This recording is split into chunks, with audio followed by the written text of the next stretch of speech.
साथियों नमस्कार। मैं पंडित रोहित अवस्थी अपने ज्योतिष चैनल ज्योतिष पथ पर आप सभी का हार्दिक स्वागत करता हूं। साथियों, आज हम चर्चा करेंगे कि ज्योतिष में आजकल जो चीजें चल रही हैं, जिस तरीके से हमको ज्योतिष के बारे में बताया जा रहा है, तो मुझे बहुत संकोच नहीं है कहने में कि ज्योतिष में अज्ञानता अपने चरम पर है। यूट्यूब, इंस्टाग्राम, रील्स बनाने वाले अनेकों नेक ज्योतिषी, इनकी तादाद सैकड़ों में है, वो सिर्फ हमको बरगलाने का काम कर रहे हैं। तो इस विषय पर आज आपसे चर्चा करूंगा, जिसके लिए मैंने 5 बिंदु चुने हैं। जैसा कि आजकल चल रहा है गुरु का कर्क राशि में गोचर, तो पहला पॉइंट इस पर होगा चर्चा का। दूसरा पॉइंट होगा शनि की 7.5 पे। तीसरा जो रत्न बता देते हैं आजकल लोग। चौथा मांगलिक दोष। और 5वां जो उपाय होते हैं। आजकल जैसा हम देख रहे हैं कि बाढ़ सी आई हुई है कि गुरु का कर्क राशि में उच्च की राशि में गोचर हो जाने के बाद सभी दुख खत्म हो जाएंगे सबके। सब लोग अचानक से धनवान बन जाएंगे, सबकी नौकरियां पद प्रतिष्ठा बढ़ जाएगी और सब कुछ सही हो जाएगा। और ऐसा 1-2 नहीं, 100 में से 95 ज्योतिषी जो चैनल पर आ रहे हैं, जो यूट्यूब पर आ रहे हैं, वो यही बता रहे हैं। मैं कभी इस चीज का दावा नहीं करता कि जो लोग ये चीजें बता रहे हैं उनके पास कोई ज्ञान की कमी है, मगर एक भ्रम सा है, एक दिवा स्वप्न दिखाया जा रहा है। गुरु का कर्क राशि में गोचर हर 12 साल में होता रहा है और अलग अलग राशियों पर इसके अलग अलग प्रभाव हमेशा से ही पड़ते रहे हैं। कुछ नया पहली बार होने नहीं जा रहा है।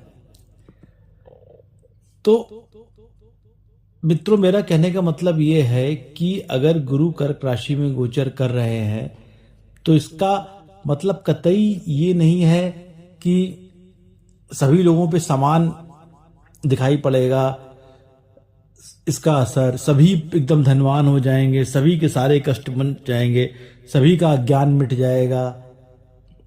ज्योतिष आपको दिशा बताता है। ये डिपेंड करता है कि जातक जो है उसकी कुंडली में सबसे पहले तो दशा अंतरदशा क्या चल रही है ये देखा जाता है। गोचर का महत्व भी रहता है, मगर जो दशा अंतरदशा चलती है वही ग्रह मूलतः एक्टिवेट रहते हैं फल देने के लिए, और थोड़ा बहुत प्रभाव पड़ता है गोचर का। तो सबसे पहले दशा अंतरदशा अगर आपकी गुरु की या उसके मित्र ग्रहों की या शुभ ग्रहों की नहीं है, तो ऐसा नहीं होगा कि आप रातों रात आपके जीवन में अर्श से आप फर्श से अर्श पे आ जाएंगे। गुरु आपकी कुंडली में किस भाव पर बैठे हैं? 6, 8, 12 के स्वामी तो नहीं है, 6, 8, 12 में बैठे तो नहीं है, पाप ग्रहों से युक्त तो नहीं है, सूर्य राहु आदि से युति तो नहीं है, पाप ग्रहों की दृष्टियां तो नहीं है उनके ऊपर। नवमांश में क्या स्थिति है उनकी? जन्मांग हो सकता है जन्म लग्न में वो अच्छे हों और नवमांश में उनकी नीच राशि पर गए हों। तो ये सारी चीजें देखी जाती हैं, उसके बाद ये फल निर्धारित करे जाते हैं कि हो सकता है गोचर में जब इनका कर्क राशि पे हो तो क्या आपकी कुंडली में कर्क राशि पे कोई मेलेफिक प्लैनेट तो नहीं बैठा है? अगर राहु कोई आपके पाप ग्रह बैठे हैं उस आपकी कर्क राशि पर, और जिस भी भाव से जब गुरु उस भाव के ऊपर से गोचर करेंगे तो जिस भाव पर आपका 4 नंबर है वहां पर विशेष अलग तरीके के प्रभाव पड़ेंगे। विरोधाभास भी हो सकता है, कॉन्फ्लिक्ट्स भी जनरेट हो सकते हैं। अगर मित्र ग्रह नहीं है, कारक ग्रह नहीं है तो मेरा कहने का मतलब यह है कि सबसे पहले जो आजकल ये एकदम मचा हुआ है कि गुरु कर्क राशि में आ गया अब सब कुछ बढ़िया हो जाएगा, ऐसा कुछ भी नहीं है। ये पर्सन टू पर्सन डिफर करेगा, देश काल परिस्थिति पर निर्भर करेगा, और आपकी दशाएं अंतरदशाएं और कुंडली की में जो स्लो मूविंग प्लैनेट्स हैं उन सब की स्थितियां, दृष्टियां, योग, सुयोग, दुर्योग जो बन रहे हैं उन सब पर ही डिपेंड करेगा। तो पहला पॉइंट तो डिस्कशन का ये था। अब दूसरा पॉइंट आता है साढ़े साती। साढ़े साती में आजकल ऐसा चल रहा है कि अगर आपकी ढैया है, साढ़े साती चल रही है, तो ढाई 3 साल 3 पार्ट कर दिए गए और उतरने के बाद साढ़े साती या ढैया एकदम से आप माला माल हो जाएंगे। और ज्योतिष की पूरा चिंतन केवल आपको माला माल करने की तरफ केंद्रित कर दिया गया है। ऐसा बिल्कुल नहीं है। साढ़े साती में आपका अनर्थ ही होगा या आपका नाश ही होगा, ऐसा भी नहीं। साढ़े साती हमेशा कष्टदायक नहीं होती है। बहुत से लोगों को देखा गया है कि उनकी पद प्रतिष्ठा और सफलता मिली है इसी साढ़े साती में। साढ़े साती शनि न्याय प्रिय ग्रह हैं, कर्म के कारक हैं। आपके पहले के किए गए कर्मों के हिसाब से साढ़े साती का फल निर्धारित होता है। आपकी लग्न अगर शनि की है, आप कुंभ या मकर लग्न के हैं, शनि आपकी कुंडली में उच्च राशि में बैठे हैं, मित्र ग्रह के संग हैं, पोजीशन अच्छी है, शुभ स्थानों के स्वामी हैं, तो ऐसा कतई नहीं है कि आपकी कुंडली में साढ़े साती केवल आपको कष्ट या ढैया आपको कष्ट देगी। ऐसी परिस्थितियों में देखा गया है कि शनि चेक पॉइंट पर रखते हैं लोगों को और उसके बाद उनके जीवन में काफी सकारात्मक परिणाम और काफी अचीवमेंट्स भी देके जाते हैं।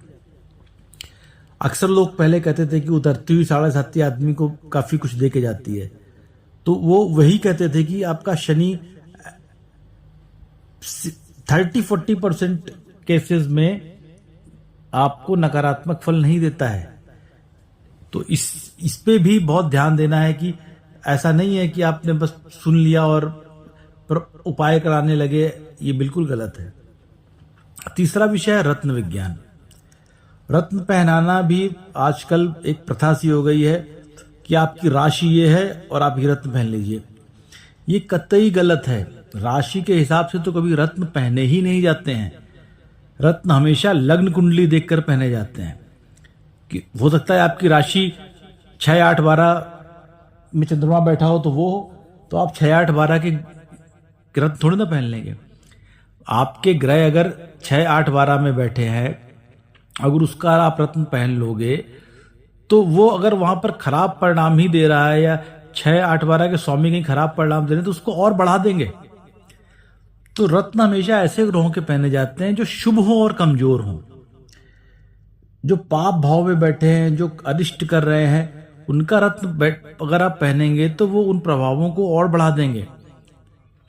तो ये एक बड़ा झूठ सा प्रचलित है, अज्ञानता से प्रचलित है कि राशि के हिसाब से रत्न पहन लो या कुछ भी पहन लो। इस तरह की भूल कतई मत करिए। तीसरा पॉइंट है मांगलिक दोष। अगर मांगलिक दोष की बात करें तो ये भी बड़ा भ्रम सा फैलाया हुआ है कि 1, 4, 7, 8, 12 में अगर चंद्रमा से मंगल बैठ गया तो मांगलिक हो गया। अगर मंगल के ऊपर उच्च के ग्रह की दृष्टि है, गुरु की दृष्टि है, शुक्र की उच्च की दृष्टि है, चंद्रमा की उच्च की दृष्टि है, तो मंगल दोष भंग हो जाता है। 1, 4, 7, 8, 12 में अगर मंगल बैठे हैं और जिस भाव में बैठे हैं उस राशि का स्वामी अगर उच्च का है तो ये भी मांगलिक योग भंग हो जाएगा। इसमें नीच भंग राजयोग भी बन जाएगा। नीच भंग तो मतलब मांगलिक योग भंग हो जाएगा। एक उम्र के बाद 30, 35 जैसा कि आजकल शादियां वैसे भी लेट होती हैं तो ऑटोमेटिकली ही ये जो दोष है वो खत्म हो जाता है। तो मांगलिक दोष में बस देख लेना और डराना और ये करना ये बिल्कुल ही अनुचित है। कृपया इससे भी अपने आप को सावधान रखें। नेक्स्ट पॉइंट है मेरा कि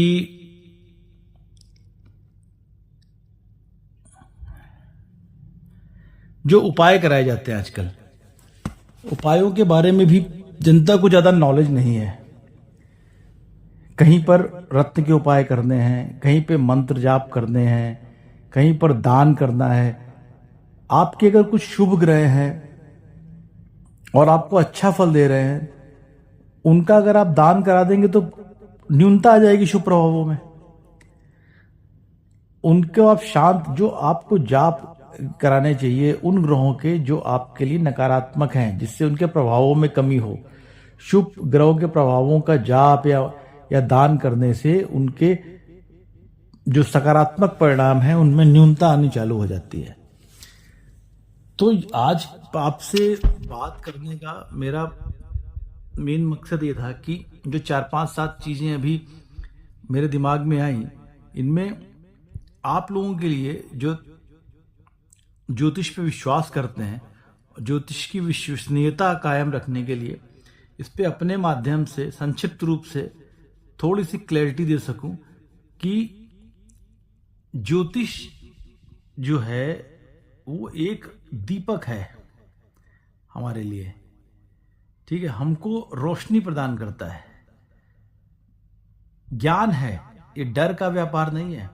आप ज्योतिष, आप तर्क करें, समझें, जागरूक बने और अंधविश्वास से मुक्त रहें। इसी से आप सत्य जान पाएंगे, शांति पाएंगे और जीवन को सही दिशा दे पाएंगे। तो साथियों, आज की चर्चा को मैं यहीं विराम करता हूं। इस तरह से रैंडम चर्चा के लिए फिर आपसे जुड़ेंगे। तब तक के लिए धन्यवाद।